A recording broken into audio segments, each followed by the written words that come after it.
Hello student, एक बार फिर से मेरे यूट्यूब चैनल प्रीति इनसाइड एकेडमी में आप सभी का स्वागत है। तो कैसे हैं आप सब? आई होप आप सभी अच्छे होंगे और पढ़ाई लिखाई में व्यस्त होंगे। तो आज जो मैं आपके सामने लेके आई हूँ वो कुछ जो रीट का एग्ज़ाम हुआ था 27-28 तारीख को, उससे संबंधित कुछ जो है क्वेश्चन जो मुझे मिले हैं लोगों के ज़रिए। तो मैंने सोचा कि पर्यावरण अध्ययन के कुछ क्वेश्चन मैं जो कि 27 की फर्स्ट शिफ्ट के पेपर के उसमें आए थे, तो मैं आपके सामने लेकर आई हूँ। तो चलिए शुरू करते हैं। आज हम करने वाले हैं पर्यावरण की आंसर की, और आप देखिएगा कि जो है आपके क्वेश्चन कितने सही हैं और कितने गलत हैं। ठीक है, तो आप अपना जो है इसके, और अगर आपको कोई क्वेश्चन याद हो आए जो कि मैंने मिस कर दिया हो तो ये वो भी कमेंट करके बताइएगा। ठीक है, तो चलिए शुरू करते हैं। तो यहाँ पे जो पहला क्वेश्चन है वो है, आपकी माँ की भाई की माँ से आपका क्या संबंध है। तो जैसे यहाँ पे बात की जा रही है आपकी माँ के भाई की माँ, है ना। तो आपकी माँ के भाई की माँ से आपका क्या संबंध है ना। तो यहाँ पे जो ऑप्शन होगा उसका नानी होगा। आपने क्या लगाया था बताइएगा आप। फिर यहाँ पे जो दूसरा क्वेश्चन पूछा गया था वो बहुत ही इजी क्वेश्चन था, जो सबसे बड़ा ग्रह कौन सा है। तो सबसे बड़ा ग्रह यहाँ पे बृहस्पति हो जाता है। सबसे छोटा ग्रह कौन सा है, वो हो जाता है बुध। ठीक है, फिर हम यहाँ बात करें तो तीसरे क्वेश्चन की, तो याक पशु कहाँ पाया जाता है। तो लद्दाख में पाया जाता है। क्वेश्चन नंबर 4 की अगर हम बात करें तो निम्न में से कौन सा एक त्यौहार कार्तिक अमावस्या को मनाया जाता है। तो कार्तिक अमावस्या को कौन सा मनाया जाता है, तो आपको पता ही होगा कि राम जी आए थे अयोध्या वापस, है ना, रावण को मार के।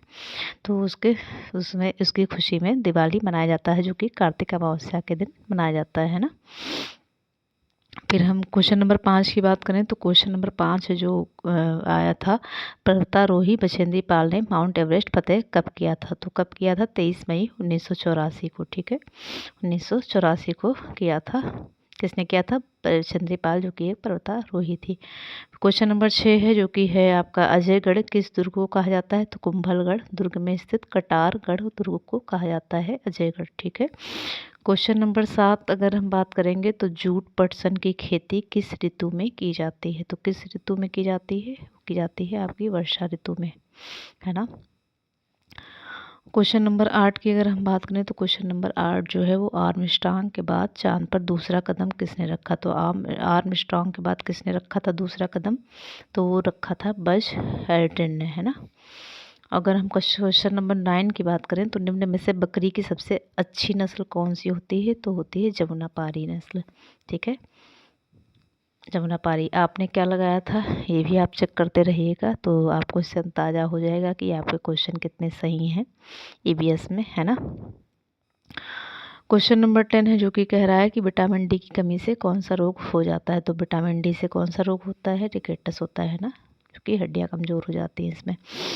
क्वेश्चन नंबर 11 है जो कि कह रहा है कि निम्न को सम्मिलित कीजिए। तो मलेरिया प्रोटोजुआ जनित होता है रोग, है ना, और आपका क्वासी होरकोड कुपोषण से होता है।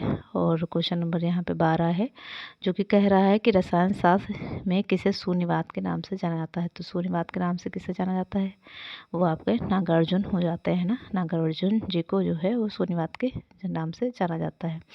क्वेश्चन नंबर 13 है जो कि कह रहा है कि राज्य पुष्प कौन सा है। तो राज्य पुष्प कौन सा है, वो है आपका रोहिड़ा, जो कि कहाँ का राज्य पुष्प है ये आप बताइएगा कमेंट करके हमें। पांडुलपोल का मेला कहाँ लगता है, यहाँ पे भरता है लिखा है, ये हो जाएगा आपका लगता है। तो कहाँ पे लगता है, तो लगता है आपका पांडुपोल का मेला जो है वो अलवर में लगता है, राजस्थान के अलवर में, है ना। क्वेश्चन नंबर 15 है जो कि कह रहा है कि निम्न में से कौन सी राजस्थानी भाषा है। तो राजस्थानी भाषा ढूंढाड़ी हो जाएगी यहाँ पे। ऑप्शन नहीं याद है यार, मुझे नहीं मिले तो मैंने ऑप्शन नहीं रखे, लेकिन जो करेक्ट आंसर होगा इसका वो होगा ढूंढाड़ी। ठीक है, क्वेश्चन नंबर 16 की बात करें तो निम्न में से कौन सी राजस्थानी भाषा नहीं है। तो कौन सी राजस्थानी भाषा नहीं है, मैथिली। ठीक है, मैथिली भाषा कहाँ बोली जाती है ये आप हमें कमेंट करके बताएंगे। क्वेश्चन नंबर 17 है यहाँ पे, राजस्थान की सबसे गहरी और बड़ी बावड़ी कौन सी है। तो क्वेश्चन जो आपका इसका आंसर होगा 17 का, वो होगा चांद बावड़ी। तो चांद बावड़ी जो है वो राजस्थान की सबसे गहरी और बड़ी बावड़ी है ना। क्वेश्चन नंबर 18 की अगर हम बात करें तो अशोक स्तंभ में सिंह के कितने मुख हैं? तो सिंह के कितने मुख हैं? 4 मुख हैं, है ना। आपने देखा ही होगा अशोक स्तंभ कहीं ना कहीं। क्वेश्चन नंबर 20 है कि लीलावती के रचयिता कौन से? तो यहाँ पे लीलावती के जो रचयिता हैं वो भास्कराचार्य द्वितीय हैं, ठीक है।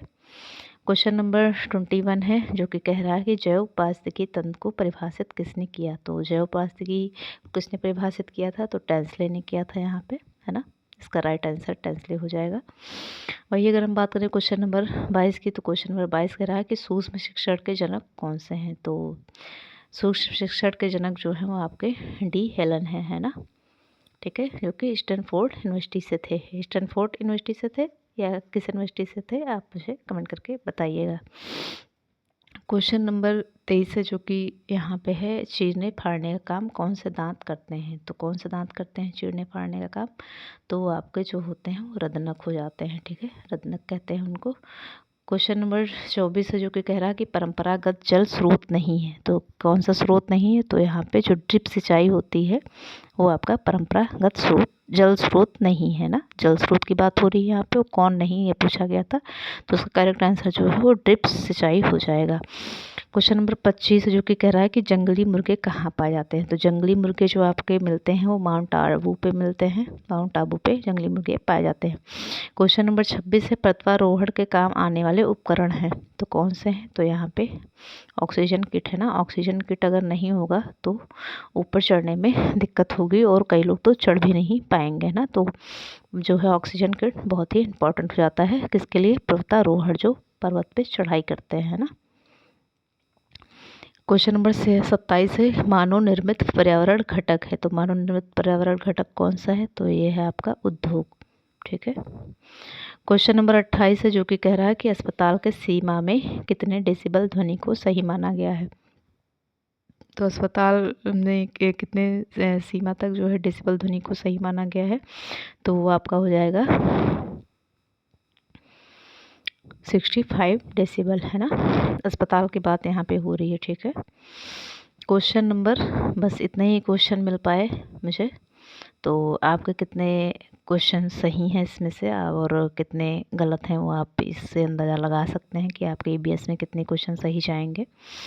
और जो दो क्वेश्चन का जवाब मुझे नहीं मिला है, अगर आपको याद हो तो आप कमेंट करके बता सकते हैं कि और कौन कौन से क्वेश्चन पर्यावरण अध्ययन में पूछे गए थे।